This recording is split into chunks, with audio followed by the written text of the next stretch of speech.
this video, I want to talk to you a little bit about variation. So we talked about how to get in and out of a standard height chair, which isn't too bad. The problem occurs when you sit in a chair like this. And Simon just sat down and I said, wow, isn't that great? Look how low he is.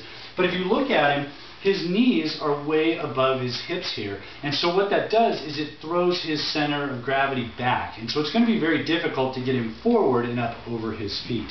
And this happens in a lot of situations, not just armchairs or sofas, but toilets are basically built the same. They're lower than standard chairs. And so when you go to sit on them, you're much lower and it's much more difficult to get up. Our bathroom's a mess because of the girls, so we're not going in there. So we're using this chair.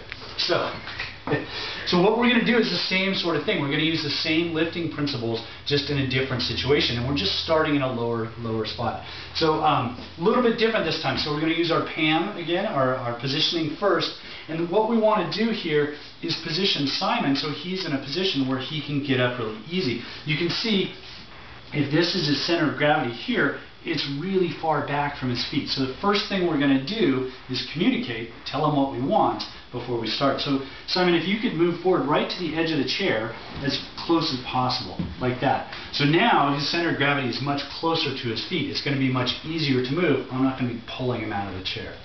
Then I position myself as close as possible with a stagger step. I bend at the hips and the knees to get down to his level. I'm going to adhere to him by grabbing his belt. Okay, he's going to come up and grab my shoulder blades. The higher he can grab on me, see how that's kind of pulling him forward? That's bringing his center of gravity over his feet, and that's going to make the lift much easier. Then I grab here, and the movement now is, wait, let go for 1 sec.